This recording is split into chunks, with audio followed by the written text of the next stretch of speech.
Nah, teman-teman, jadi kita berbagi informasi dan teman-teman dan berbagi juga alat. Teman-teman bisa dapatkan di toko Suka-Suka Bali Bonsai. Nah, ini alat siram yang luar biasa, murah, praktis, dan tentunya menghemat air dan menghemat media. Jangan sampai tersembur. Nah, ini simpel alatnya. Nah, kita coba praktekkan sekarang. Jadi cara pemakaiannya ambil selang. Nah, ini ukuran pipanya ini setengah. Nah, sampai dengan selang ini. Kita tinggal masukkan saja. Atau pas selesai make, tinggal buka saja, simpan. Ya, biar nggak rusak. Nah, kalau pas make, tinggal ambil, pasang. Terus kita praktekkan seperti ini. Nah, ini. Jadi, kalau kita praktekkan penyiraman gini, media kita nggak tumpah. Nah, tinggal teman-teman sesuaikan seperti ini. Nih, sobat bonsai. Nah, jadi kucuran ini bagus sekali. Nah, teman-teman bisa dapatkan ini. Jadi nilainya 250.000. Teman-teman bisa dapatkan di toko Suka-Suka.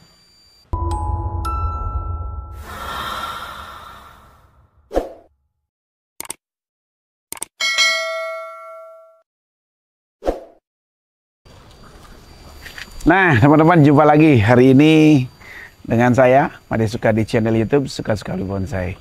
Yang jelas channel saya yang selalu memberikan informasi dan inspirasi dunia bonsai. Nah, hari ini kita jumpa membahas terkait dengan perawatan sancang. Jadi sancang yang kecil, yaitu kan sancang konsepnya The Max, simple, praktis. Namun di sini perawatan tentu teman-teman ada beberapa yang tidak paham atau bingung terkait dengan hama, terutama kutu putih. Karena sancang ini sangat disukai atau disenangi oleh kutu putih. Dan kutu putih ada yang bertanya, apa bisa menyebabkan kematian? Bisa sekali. Kalau kutu putih itu sampai masuk ke dalam atau kutu merah, nah ini yang berbahaya. Jadi hari ini kita akan edukasikan buat teman-teman bagaimana perawatannya dan penanganannya.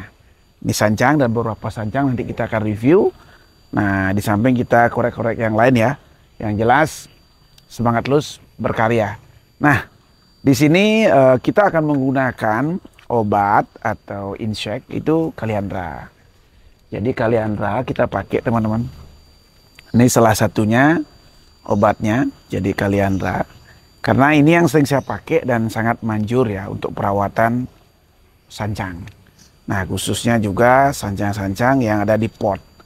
Yang dirawat di pot untuk menghindari kutu putih. Karena kutu putih ini sering bersembunyi di bawah ketiak, jadi di bawah-bawah daun ini biasanya. Nah, nanti kita cari yang ada kutunya ya. Ada pohon kita satu kena, nanti kita review sama teman-teman seperti apa. Nah, kalau ini pohon ini kondisinya bagus ya. Dan perlu, meskipun bagus begini, perlu kita antisipasi untuk pencegahan.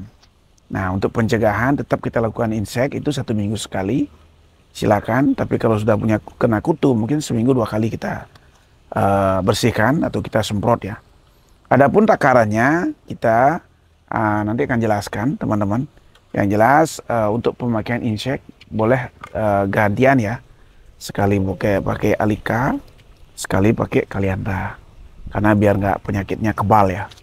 Kalau udah kebal repot juga. Nah, ini nih satu buah pohon kecil ya, pohon The Max. Nah, kita kemas di pot teman-teman. Jangan lupa teman-temanku untuk mengarahkan ya biar rapi. Di samping pengelosan tetap tertata dan handlingnya pohon ini jadi dan bagus. Nah, seperti itu. Oke, kita langsung aja untuk insek dulu.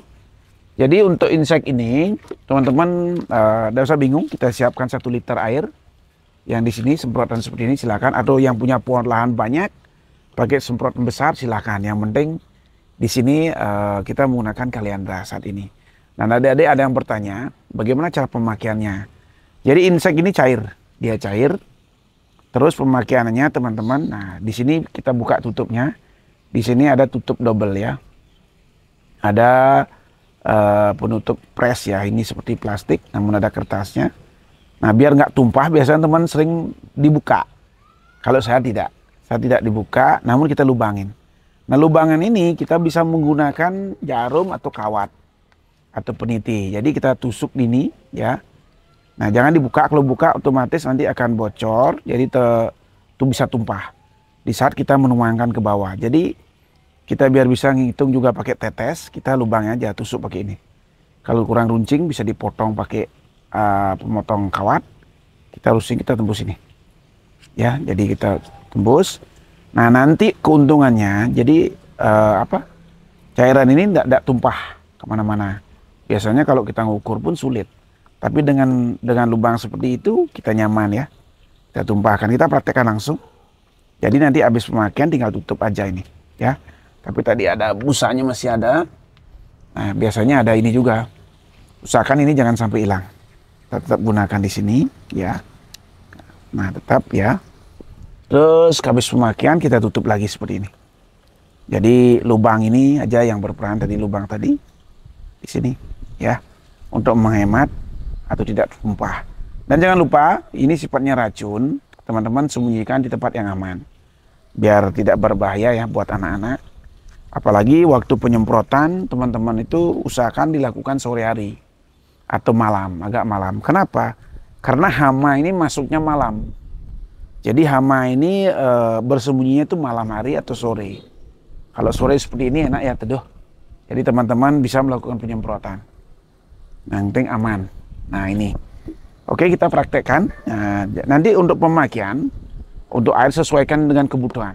Saya pakai sekarang ini untuk yang 1 liter, kan untuk beberapa pohon saja, tidak semua ya. Nah ini, oke kita praktekkan ya buat teman-teman. Nah teman-teman, pertama-tama kita ambil alat ini, kita buka. Setelah kita buka, jadi kita ambil air sepenuh ini ya, jadi penuh ini. Nah, penuhi. Nah, jangan sampai penuh sekali, karena kalau kita masukkan ini kan bisa penuh, dia tumpah. Jadi cukup sebatas ini, ini ya. Terus botol ini kita taruh dan kita obat ini kita ambil. Berapa takarannya, sesuaikan juga dengan kebutuhan. Kalau hanya untuk perawatan rutin saja, jangan terlalu banyak, mungkin bisa 3 tetes ya, atau 2 tetes. Tapi kalau memang ada penyakitnya, kita bisa 5 tetes untuk di sini. Nah, seperti ini. Contoh, nah ini. Ya. 3, 4, 5. Itu aja. Jadi aman. Nah, kita tutup lagi. Nah, otomatis kita kocok ini dari airnya bening menjadi putih dia. Sesuaikan dengan kebutuhan. Jadi kalau memang penyakitnya keras bisa 6 tetes ya. Kalau saya ini pakai 5 karena ada kutu yang lumayan parah juga. Nah, di sini tutup. Nah, kita semprotkan. Pasti ada nih. Yuk kita praktekkan. Ayo. Nah, teman-teman, ini kita cek seperti apa kondisi pohon kita, terutama apa ada kutu dan tidak, sambil santai ya di kebun kita. Nah, kebetulan ini ada di studio Suka-Suka bagian atas, teman-teman. Kita manfaatkan lahan kecil ini untuk bagaimana kita bisa berinvestasi di pohon terutama. Jadi tidak mesti harus pohon itu besar dan tidak mesti harus kecil, yang penting bebas. Yang penting buat kita nyaman ya. Di samping nyaman kita terhibur, di samping terhibur kita punya nilai investasi. Itu luar biasa, hobi tapi menghasilkan ya. Nah, oke, kita kembali untuk perawatan, kita perhatikan kutu putihnya. Ini biasanya kutu putihnya bersembunyi di sini teman-teman, kayak ini, seperti ini. Nah, ini nih kutu putihnya. Ini ciri-cirinya udah sembunyi dia. Nih.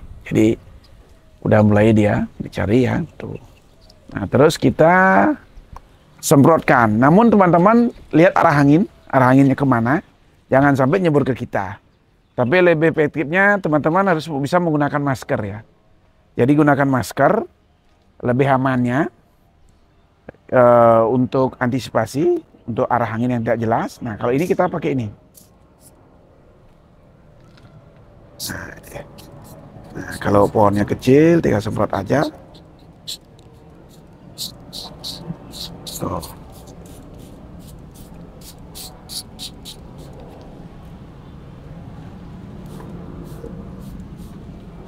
Nah, ini tinggal semprot saja.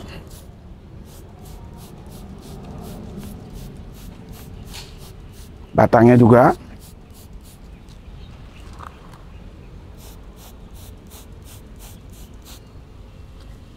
Pencegahan ini sangat penting karena berpengaruh dengan kesehatan pohon, untuk kesuburan juga ya. Nah, sesuai kebutuhan aja teman-teman pakai.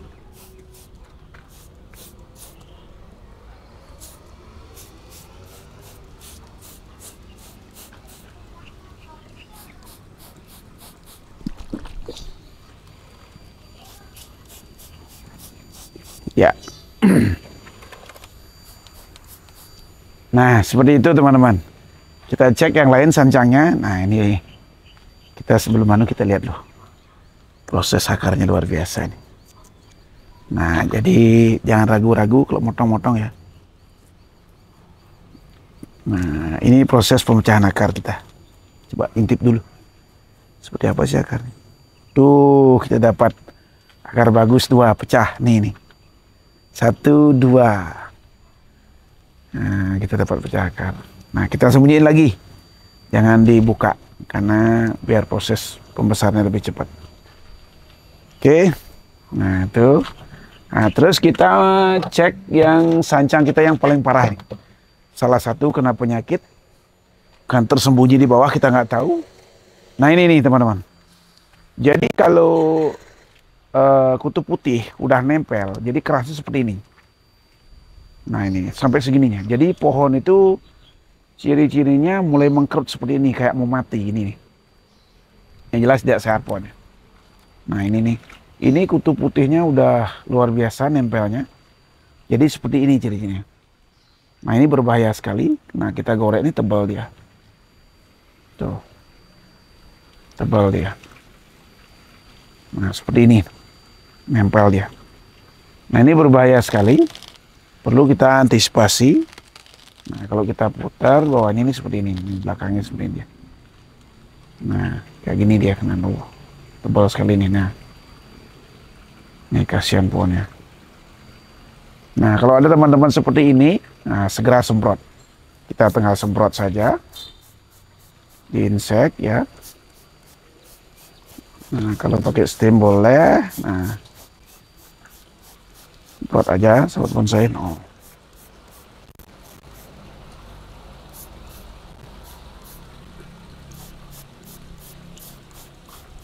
Kalau udah separah gini, teman-teman harus rutin.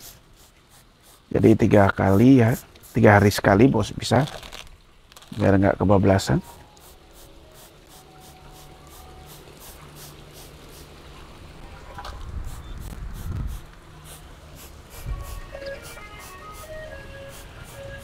Kita cari.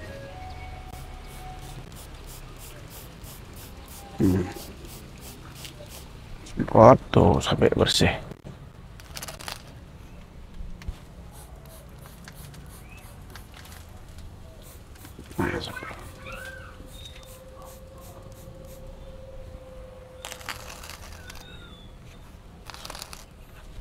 Tuh bayar belakangnya banyak teman.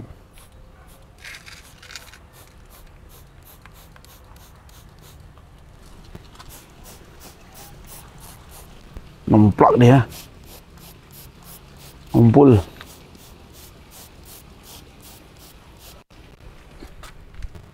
Ngumpul kayak gini dia tebelin. Tuh. Kalau ini dibiarin, pohon bisa mati.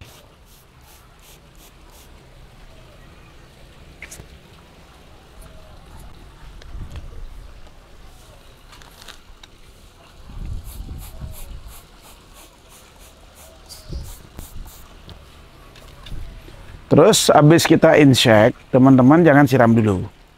Jadi besok pagi, ya pagi-pagi baru kita bilas, kita siram full. Kenapa? Karena baru kita semprot, jadi hama itu belum mati. Nanti kalau sudah mati, besok paginya baru kita siram.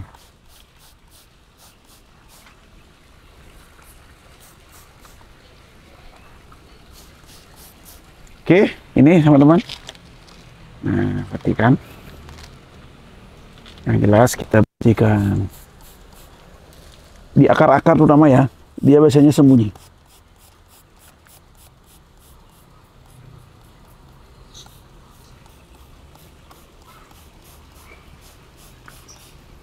Ya. itu pinter sembunyi ini.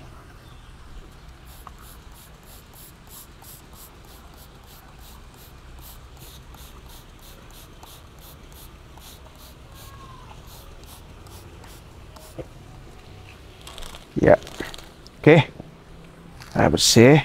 Nanti untuk perawatan rutin kita sempat 3 hari. Kalau lagi parah begini, coba kita 3 hari kontrol seperti apa kondisinya. Nah, seperti itu sobat bonsai. Jadi kita insek pohon kita. Di samping insek, teman-teman juga bisa menggunakan steam atau semprotan untuk membersihkan pohon sancangnya. Jadi yang jelas hama itu akan pergi, namun tetap habis itu kita tetap insek ya, untuk menjaga kesehatan. Namun perlu saya ingatkan buat sahabat bonsai semua, teman-teman adik-adik yang belum paham, hindari melakukan insek di saat pemotongan akar. Artinya atau pindah pot, atau pergantian media, atau baru ngangkat dari ground, ditaruh di pot dan langsung diinsek. Hindari itu, karena berisiko fatal, bisa menyebabkan pohon itu mati. Beda lagi kalau memindahkan pohon dengan kondisi akar masih penuh, artinya kondisi masih hidup atau sehat, dipindahnya pindah pot saja tidak masalah. Tetapi kalau masih ada untuk memotong akar segala macam, hindari. Karena berisiko. Ya kalau teman-teman yang sudah ahli, yang paham, silakan. Tapi buat adik-adik pemula, terutama yang baru menjajaki atau baru kenal bonsai, hindari, hati-hati. Artinya di saat kita melakukan insek itu, pohon kondisi sudah sehat. Kondisi pohon itu akar hidup atau akarnya aktif, mencari makan. Kita nggak ada lakukan memotong akar. Kalau seperti ini contoh, tadi kan pohon ini kelihatan sakit. Ini beda dengan kalau ganti atau beda dengan pemotongan akar atau pindah. Jadi pohon ini udah sehat awalnya, karena kena kutu putih dia itu ngedrop, tidak sehat. Itu boleh dilakukan insek. Tetapi seperti tadi saya bilang, kalau pindahin pot atau pindah potong akar, jangan, hindari. Berisiko, bisa pohonnya mati. Ya. Ya itu saya berikan buat teman-teman, semoga bermanfaat, terutama adik-adik dalam perawatan pohon-pohon kecil dan pohon besar pun mungkin sama ya. Yang jelas rutinitas melakukan perawatan kalau kita pohon kita mau cepat jadi. Salam The Max, sehat selalu.